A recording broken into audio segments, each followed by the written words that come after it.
Hello everyone, कैसे हैं आप लोग। मैं सुप्रिया सोनालिका एक बार फिर से आपका पॉलिटिकल साइंस के इस क्लास में स्वागत करती हूँ। आज का जो हमारा ये क्लास है पीजी सेमेस्टर 1 के स्टूडेंट्स के लिए है और उनका जो पेपर 2 है पॉलिटिकल थ्योरी का, और उसके अंतर्गत एक बहुत इम्पोर्टेंट जो अप्रोच था, जो अध्ययन के उपागम हम लोग पढ़ रहे थे, और उसके अंतर्गत एक जो सिस्टम अप्रोच था, व्यवस्था सिद्धांत के की चर्चा हमने अपने लास्ट क्लास में हम लोगों ने किया था। और कुछ टेक्निकल प्रॉब्लम की वजह से उस क्लास में वो कंप्लीट उस वीडियो में नहीं हो पाया था। तो उसी के बाकी पार्ट्स को जो है मैं इस वीडियो में के माध्यम से आपको उस सिस्टम को समझाने का प्रयास करूँगी। मैंने अपने लास्ट जो क्लास था इसका डेविड ईस्टन का, और मैंने जो व्यवस्था सिद्धांत के बारे में अपने लास्ट वीडियो में आपको बताया कि ये व्यवस्था सिद्धांत किस तरह से सबसे पहले बायोलॉजी से शुरुआत इसकी हुई, एंथ्रोपोलॉजी, सोशियोलॉजी, साइकोलॉजी से होता हुआ यह राजनीति विज्ञान में आया, और राजनीति विज्ञान में इसको लाने का श्रेय डेविड ईस्टन को जाता है। और राजनीति विज्ञान के अलग अलग क्षेत्रों में, जैसे कि पब्लिक एडमिनिस्ट्रेशन में F.W. रिक्स ने इसको अप्लाई किया। उसके बाद संचार में जो स्नाइडर एक विचारक थे उन्होंने किया। कैपलन ने इसको इंटरनेशनल पॉलिटिक्स में किया, और डेविड ईस्टन ने राजनीति शास्त्र के अंतर्गत इस सिद्धांत को बताया। और हमने अपने लास्ट क्लास में डिस्कस किया कि ये सिस्टम क्या है, हमने सिस्टम को समझा, और इसमें इसके लिए मैंने आपको एक कंप्यूटर का एग्जांपल देकर समझाया कि आखिर ये सिस्टम कैसे है। एक सिस्टम को चलने के लिए इन्वायरमेंट की आवश्यकता होती है, एडॉप्टेबिलिटी की आवश्यकता होती है, और फिर मैंने उसको म्युनिसिपल कॉरपोरेशन जो है उसके माध्यम से समझाने का प्रयास किया था। और हम लोग डेविड ईस्टन का जो सिद्धांत था, जिसको आगत निर्गत मॉड्यूल कहते हैं, उस पर हम लोग चर्चा कर रहे थे, लेकिन कुछ टेक्निकल फॉल्ट के कारण से वो पूरा नहीं हो पाया था। तो हम लोगों ने जो लास्ट चर्चा की है उस वीडियो में, उसके बाद से हम लोग इस वीडियो में उसके बारे में चर्चा करेंगे। और मैंने अपने लास्ट क्लासेस में इन सब जो बातें मैंने अभी बताई उन सब की चर्चा मैंने की है। और अब हम देखते हैं कि जो डेविड ईस्टन का जो इनपुट जो उन्होंने बताया है, जो सिद्धांत बताया कि इनपुट आउटपुट जो उनका सिद्धांत था, कि वो जो है वो कैसे काम करती है, इसके बारे में हम लोग चर्चा करते हैं। तो जो डेविड ईस्टन जो है उन्होंने बताया है कि जो इनपुट जो है उसमें दो तत्व होते हैं, डिमांड एंड सपोर्ट। तो डिमांड जो है उनके उनके इनपुट के अंतर्गत जो डिमांड जो है वो चार तरह के डिमांड हो सकते हैं। पहला डिमांड जो होता है डेविड ईस्टन के अनुसार वो यह है कि सेवाओं और वस्तुओं के वितरण की मांग, कि जो समाज में कई तरह की वस्तुएं होती हैं, सेवाएं होती हैं, तो उनकी उन सेवाओं की मांग कैसे हो। जैसे कि जॉब है, तो जॉब को किस तरह से डिस्ट्रीब्यूट की जाए कि बेरोजगारी जो है वो दूर हो सके या ख़त्म हो सके, या गरीबों के लिए राशन की मांग हो सकती है, या रेट को कंट्रोल करने की मांग हो सकती है। तो ये सारी चीज़ें जो है वो हो सकती हैं। तो पहला दूसरा जो मांग हो सकता है वो किस रूप में हो सकता है कि व्यक्तियों के व्यवहारों को नियंत्रित करने की मांग के रूप में, डिमांड के रूप में ये भी मांग आ सकती है कि व्यक्ति के का जो व्यवहार है उसको नियंत्रित किया जा सके। जैसे कि मान लीजिए कि कैसे नियंत्रित होगा, तो कानून के माध्यम से। फॉर एग्ज़ाम्पल, अगर कोई व्यक्ति चोरी कर रहा है तो चोरी करने के लिए, इस सामाजिक कार्यों पर रोक लगाने के लिए कैसे रोक लगाया जा सकता है, तो कानून के माध्यम से लगाया जा सकता है। तो ये भी एक डिमांड हो सकती है। तीसरा जो है वो है कि राजनीतिक व्यवस्था जो है में सहभागिता की मांग, मतलब इसमें पब्लिक पार्टिसिपेशन जो है वो होना चाहिए। जैसे कि मान लीजिए कोई व्यक्ति की यह मांग हो सकती है कि वह चुनाव लड़ना चाहता है, वोट देना चाहता है, तो ये भी एक मांग के रूप में, डिमांड के रूप में हो सकती है इनपुट के अंतर्गत। और जो चौथी जो मांग हो सकती है वो हो सकती है कि संचार एवं सूचना की मांग, मतलब कि संचार और सूचना जो है, जैसे कि सूचना का अधिकार 2005 में ये एक एक्ट कानून बन चुका है, और इसके तहत जो है हम किसी भी तरह की सूचना जो है वो ले सकते हैं। तो यह भी एक डिमांड के रूप में मांग हो सकती है, डिमांड हो सकती है हमारी इनपुट के अंतर्गत। अब जो इनपुट के अंतर्गत जो दूसरे तत्व की उन्होंने डेविड ईस्टन ने चर्चा की है वो है कि सपोर्ट। तो सपोर्ट क्या है? तो सपोर्ट के रूप में भी चार चीज़ें हो सकती हैं। पहला कि सपोर्ट जो है वो भौतिक समर्थन हो सकता है, मतलब कि हम टैक्स देते हैं, सरकार को समर्थन करते हैं और हमारे टैक्स से ही सरकार जो है वो चलती है। वो उसी टैक्स और उसी पैसे से जो है हमारे वेलफेयर के लिए काम करती है। तो यह जो सपोर्ट हो सकता है हमारे तरफ से, वो टैक्स के रूप में हो सकता है। दूसरा जो है कि विधि की आज्ञा का पालन के द्वारा समर्थन। जो भी रूल रेगुलेशंस बनाए जाते हैं राज्य में, कानून, उनको हम मान कर जो है अपना समर्थन दे सकते हैं। उसके फॉर्म में हम अपना समर्थन दे सकते हैं कि हम उस चीज़ को मानते हैं। तीसरा जो हो सकता है वह है कि राजनीतिक क्रियाओं में सहभागिता। राजनीतिक क्रियाओं में सहभागिता का क्या मतलब है? राजनीतिक क्रियाओं में सहभागिता का मतलब है कि जो वोटिंग होती है तो उसमें हम अपना जो है वो वोट दे सकते हैं, चुनाव लड़ सकते हैं, और यह भी एक मांग जो है वो हमारी ओर से हो सकती है, या राज्य की तरफ से जो कोई भी चुनाव प्रचार होता है तो उसका समर्थन करके जो है हम राज्य की तरफ में अपना सपोर्ट जो है वो दे सकते हैं। चौथा जो है इसके अंतर्गत, मांग के सपोर्ट के अंतर्गत, कि वो है कि सांकेतिक रूप में समर्थन। मतलब इसमें क्या होता है कि डायरेक्ट हम समर्थन नहीं देते, लेकिन हम सांकेतिक रूप में समर्थन दे सकते। फॉर एग्जांपल, मान लीजिए टीचर ने किसी क्लासरूम में कहा कि आप शांति से यहाँ बैठें, हल्ला ना करें, तो व्यक्ति जो है वो चुपचाप बैठा हुआ है, तो यह एक तरह का सांकेतिक जो है समर्थन हो सकता है। तो ये है आपका इनपुट। अब आते हैं हम उनके दूसरा जो उनका पार्ट था, आउटपुट। तो आउटपुट के अंतर्गत उन्होंने क्या बताया है डेविड स्टर्न ने?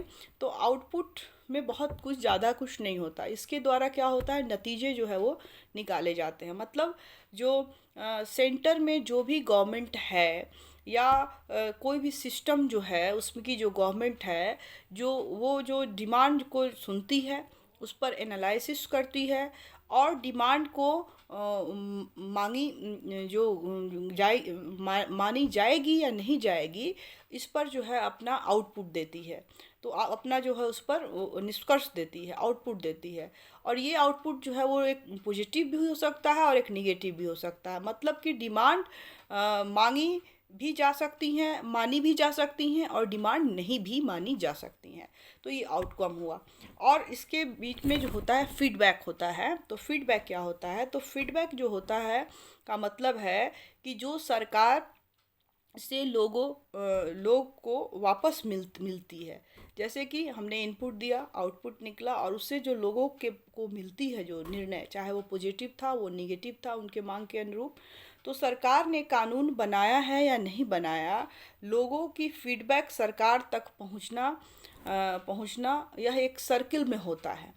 एक तो सरकार का जो आउटपुट दिया वो लोग तक पहुंचना इनपुट के माध्यम से, और फिर जो है उसका फीडबैक जो है वो सरकार तक पहुंचना ज़रूरी होता है। और इससे क्या पता चलता है फीडबैक से, कि सरकार के लिए फीडबैक इसलिए ज़रूरी होता है कि उसे लगता है कि हमारा जो राजनीतिक समर्थन जो है वो, उसमें कहीं कोई कमी तो नहीं आई है, या वो कम तो शिथिल तो नहीं पड़ रहा है, और वो इस तरह से उस खतरे को जो है वो देखती है। क्योंकि जो फीडबैक से पता चलता है कि जनता जो है वो क्या सोच रही है उसके बारे में, उसकी अपने मांग के बारे में। कहीं ऐसा तो नहीं कि जनता जो है वो क्रांति ना कर दे, कोई बदलाव ला दे, तो इन सब या कोई उपद्रव ना कर दे। तो इसलिए फीडबैक से पता चलता है कि फीडबैक के माध्यम से सरकार अपने भविष्य के बारे में भी पता करती है कि अगली बार जो चुनाव होगी उसमें उसे जन समर्थन मिलेगा कि नहीं। तो इसलिए फीडबैक जो है वो बहुत ज़रूरी होता है, यह जानने के लिए कि उससे क्या उसका निष्कर्ष निकल रहा है, और सरकार जो है वो उसके कार्यों का जनता के में क्या उसका इम्पैक्ट पड़ा है। किसी भी सिस्टम के रन करने के लिए और उसको अच्छे तरीके से चलाने के लिए जो एक और इम्पॉर्टेंट चीज़ जो होती है, जो डेविड स्टर्न ने बताई है, वो बताई है गेट कीपिंग। गेट कीपिंग क्या होती है? बहुत ही ज़रूरी होती है। ये जो है डेविड स्टर्न ने बताई है। तो डेविड स्टर्न कहते हैं कि किसी सिस्टम को रन करने के लिए बहुत ज़रूरी है अब ये गेट कीपिंग क्या होती है? तो गेट कीपिंग कोई भी इस प्रकार की डिमांड ना उठे। गेट कीपिंग का मतलब होता है कि कोई भी किसी प्रकार का डिमांड ना उठे जो कि सिस्टम के लिए खतरा हो, खतरनाक हो। और जो इस तरह की मांगों को कंट्रोल करना चाहिए। इस तरह की मांग से क्या होता है, तो बहुत सारी ऐसी मांगें आ जाती हैं जिसका कोई रेलिवेंस नहीं होता है, कोई प्रासंगिकता नहीं होती है, और सिस्टम बहुत ढीला या सुस्त पड़ जाता है, क्योंकि अप्रासंगिक जो मांगे हैं उसको मांगों में पूरा समय जो है संसद का अपना गवा देती है, और जो उचित मांग होती है उसके लिए उसके पास समय ही नहीं बचता है, और वो कुछ खास निर्णय नहीं ले पाती है। इसलिए राजनीतिक व्यवस्था में अनियंत्रित मांग जो है उसका कोई प्रवेश ना कर जाए, तो इस पर रोक लगानी चाहिए। यही गेट कीपिंग है। इसके बाद जैसे फॉर एग्जांपल से समझते हैं कि मान लीजिए कि नरेंद्र मोदी जी ने नोटबंदी लगा दी, और इसके द्वारा राज्य में कोई फ़ायदा नहीं हुआ। तो फ़ायदा नहीं हुआ तो उन्हें फांसी दे दी जाए, ऐसी कोई अगर मान लीजिए डिमांड अगर उठ जाती है, तो इस तरह की डिमांड जो है पूरे सिस्टम को क्या करेगी, खराब कर देगी, गड़बड़ कर देगी। तो इसलिए ये आवश्यक है कि गेट कीपिंग की जाए। मतलब मीन्स कि अनावश्यक जो चीज़ें हैं उनको रोका जाए, उनको वहीं बैन किया जाए। ऐसा नहीं कि अननेसेसरी चीज़ों में ही संसद, पार्लियामेंट या सिस्टम अपना समय गवा दे, और जो इम्पोर्टेंट चीज़ है उसको वो काम नहीं कर पाए। तो राजनीतिक व्यवस्था में जो है सांस्कृतिक सामाजिक मानक तैयार किए जाते हैं, जिससे कि प्रतिकूल जो मांग है उसको प्रवेश ना हो सके। और इसको डेविड ईस्टन बोलते हैं कि मूल्यों का आधिकारिक आवंटन। इसको डेविड ईस्टन ने क्या कहा है, मूल्यों का आधिकारिक आवंटन। इसका बहुत ही डीप मीनिंग है, और क्या है कि पूरा जो है डेविड ईस्टन का जो सिद्धांत जो है इसी पर आधारित है, इसी पर टिका हुआ है। मूल्यों का आधिकारिक जो वितरण है, ऑथेंटिटिव जो अलॉटमेंट्स ऑफ वैल्यू है वो क्या है, तो ऑथोरिटी जिसके पास भी है राज्य के पास, तो राज्य ऐसे मूल्य बनाएगा जिससे कि जो व्यवस्था है वो बनी रह सके, और राज्य के अंदर इस तरीके से कोई मांगे ना उठे कि सामाजिक जो है व्यवस्थाएं जो है वो गड़बड़ हो सके, या सिस्टम के ऊपर जो है वो प्रतिकूल प्रभाव पड़े।